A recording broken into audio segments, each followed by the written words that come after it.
वक्रतुण्डी महाकाय सूर्यकोटि समप्रभ निर्विघ्नं कुरु मे देव सर्वकार्येषु सर्वदा।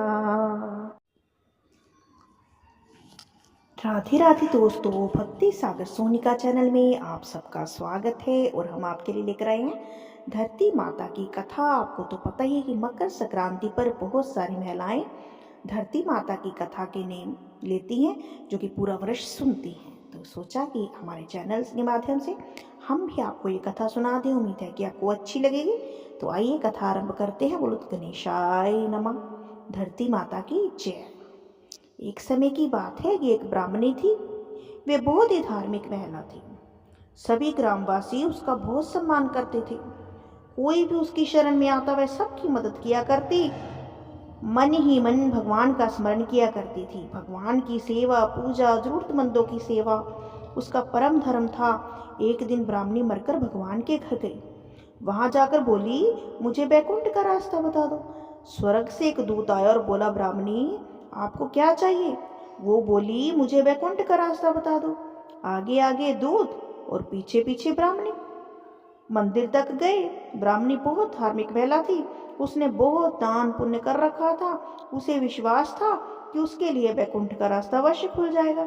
ब्राह्मणी ने वहां जाकर देखा, वहां बड़ा सा मंदिर, सोने का सिंहासन, हीरे मोती से जड़ी छतरी थी। चित्रगुप्त जी न्याय सभा में बैठे साक्षात इंद्र के समान शोभा पा रहे थे। न्याय नीति से अपना राज्य संभाल रहे थे। यमराज जी सबको कर्मानुसार दंड दे रहे थे। ब्राह्मणी ने जाकर प्रणाम किया और बोली, मुझे बैकुंठ जाना है।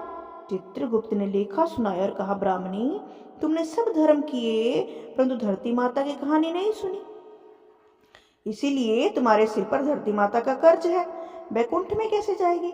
ब्राह्मणी बोली, धरती माता की कहानी, ये क्या नियम है? चित्रगुप्त जी बोले, कोई 1 साल, कोई 6 महीने, कोई 7 दिन ही सुने, पर धरती माता की कहानी अवश्य सुने, फिर इसका उद्यापन करें। धरती माता की कहानी सुनने से जाने अनजाने किए गए पाप कर्मों को धरती माता हर लेती है और स्वर्ग लोक में धर्म को ही स्थान प्राप्त है। यहाँ पाप के लिए कोई जगह नहीं है।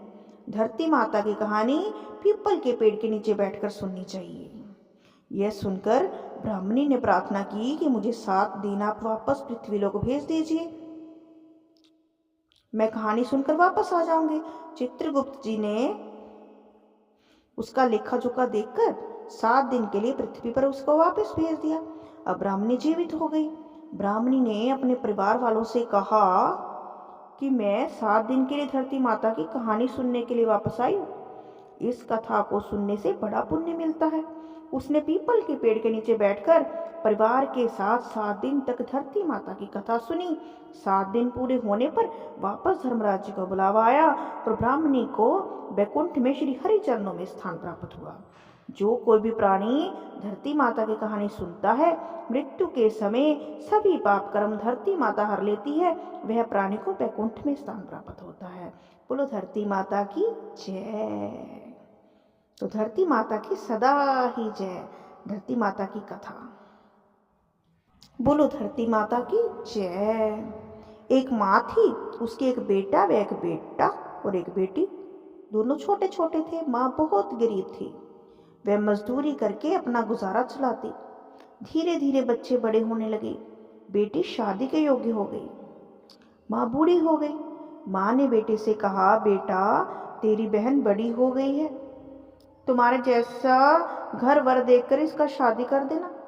ऐसा कहकर माँ तो कुछ दिनों में मर गई। भाई गांव गांव फिरा, लेकिन बहन के योग्य कोई वर नहीं मिला। वह घूम घूम कर थक गया। बैठे बैठे उसने सोचा कि मैं ही इससे शादी कर लूं। ऐसा सोचकर वह चुनरी और सामान लाया। बहन ने कहा, यह सब सामान क्यों लाया भाई? भाई बोला, तेरी शादी है। मोहल्ले वालों ने बहन से कहा कि तुम्हारा भाई ही तुमसे शादी कर रहा है। बहन ने भाई से पूछा, मेरी शादी किससे कर रहे हो? भाई कुछ नहीं बोला। तो बहन समझ गई। उसने एक लोटा लिया, चुनरी ली, चप्पल पहनकर जंगल में रवाना हुई। गाय के वालों ने पूछा, वन में क्यों जा रही है? वे कुछ नहीं बोली। वन में जाकर धरती माँ को पुकारने लगी। बोले कि हे माँ, तू ही मेरी लाज रखना, नहीं तो अन्याय हो जाएगा। मैं क्या करूं? मुझे अपनी गोद में ले लो, नहीं तो यहाँ पर मर जाऊंगी। धरती माँ फटी तो बहन ने एक तरफ लोटा, चुनरी, चप्पल रख दिए और वह धरती में जाने लगी। इतने में दौड़ता हुआ भाई बहन में आया और ग्वाला से पूछा कि उसकी बहन किस तरफ गई है। ग्वालों ने कहा, तेरी बहन उधर गई है। वह बहन बहन पुकारता। बहन धरती माँ के अंदर समा रही थी तो थोड़े बाल बाहर दिख रहे थे। उसने बहन के बाल मुट्ठी में पकड़े और रोने लगा, बहन तू सत के लिए धरती माँ की गोद में समा गई। मेरी बुद्धि भ्रष्ट हो गई थी। माँ के वचन निभाने के लिए मेरे जैसा कोई वर नहीं मिला, इसीलिए यही विचार मन में आया। पर धरती माँ ने सत्य के लिए बेटी को अपने में समा लिया। जो बाल बाहर रह गए वो दुब बन गई। इसीलिए औरतें कहानी सुनती हैं और लोटा, चप्पल, चुनरी, एक बर्तन में हरी मूंग और लड्डू कुंवारी कन्या को देती हैं। इसको धरती माता सुखी रखती है। बोलो धरती माता की जय।